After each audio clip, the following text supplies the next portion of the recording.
Yes, love and gross, smushy red stuff. Alright everybody, welcome back to my review of the game Vampyr. I say welcome back because I've been working on this for a while, so I've already been here, so welcome back. Vampyr was released in June 2018, but since I'm poor, I picked it up when it was on sale in March 2020. Developed by Don't Nod Entertainment, the company behind Life is Strange, and published by Focus Home Interactive, who also published A Plague Tale: Innocence. It was met with mixed reviews from critics, but today you'll hear my opinion, which is probably why you're here. I hope. So let's get started. The story centers around Dr. Jonathan Reed, an expert in blood transfusion. That's what I call ironing. Right away, you wake up as a vampire and are forced to go to the first person you meet and drink their blood. Unfortunately, that person turns out to be your sister Mary, and the game gives you no choice but to kill her. This is great, as it shows the tone the game is going to have right off the bat, similar to the way The Last of Us handles Sarah's death in the beginning. However, there wasn't a lot of attachment that the player felt to Mary as opposed to Sarah in The Last of Us. This causes the player just to feel sort of like, oh no, she's dead, better move on type of feeling. Even when she comes back later in the game as a vampire herself and you have to kill her again, there is still not a lot of emotional connection to the character that the player experiences. I thought I had murdered you. I tried to end myself. We've been through the same horror. We are a disease, Jonathan. A sickness that corrupts all it touches. Other than that, there's a huge amount of characters in the story that you do become attached to as the game progresses. The story itself is pretty threadbare, as Jonathan is just trying to cure the Spanish flu, uncovering that it's also causing people to turn into skulls, a sort of zombie-like vampire that isn't as powerful as the others. This culminates in a pretty epic boss battle before Jonathan goes on to be with the woman he loves. Overall, there were a lot of times in the game where something would happen and I would think, oh hey, that's really cool, and be invested in what was happening in the moment. But there were also times closer to the beginning where I actually forgot what the objective of the game was. But the meat of the story is in the relationships you make with the NPCs throughout the game and the background they provide for the environment you are playing in.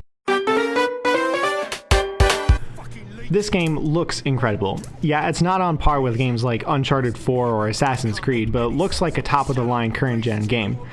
A great thing about this game too is that the quality of the graphics doesn't change between cutscenes, dialogue, and actual gameplay, unlike some other games. This means there's never a dip in the quality of the graphics, and your expectations for how the game looks stay consistent for the whole playthrough. The true determinant of how good a game is, the gameplay. Nowadays, it's common for developers to walk the line between fun and immersive, treating these two things like opposites, and many times letting their game fall to one side or the other on accident.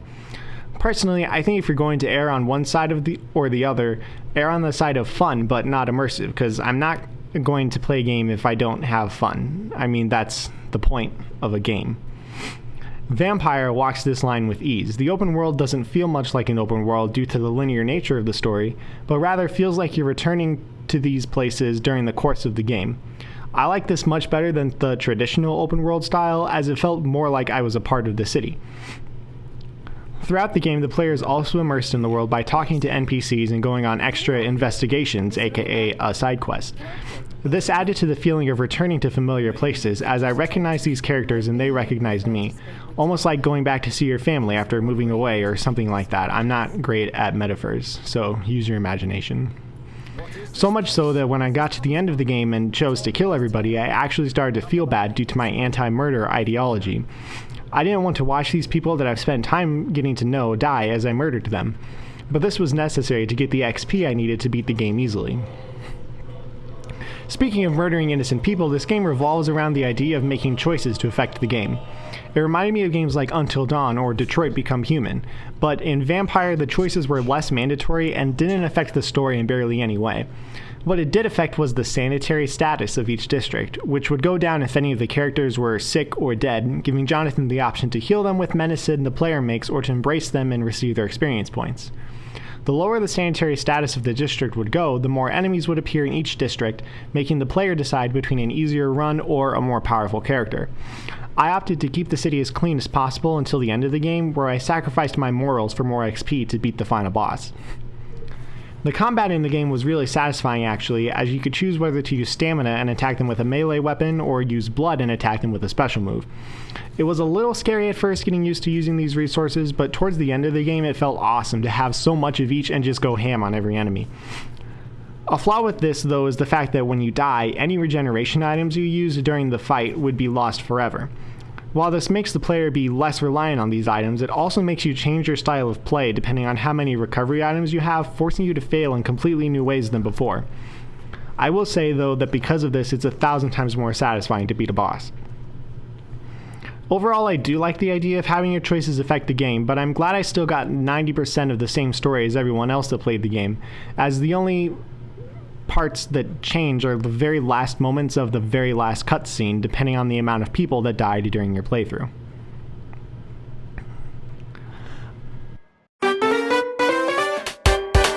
On a scale of broken as to works without a flaw, this game receives a mostly works.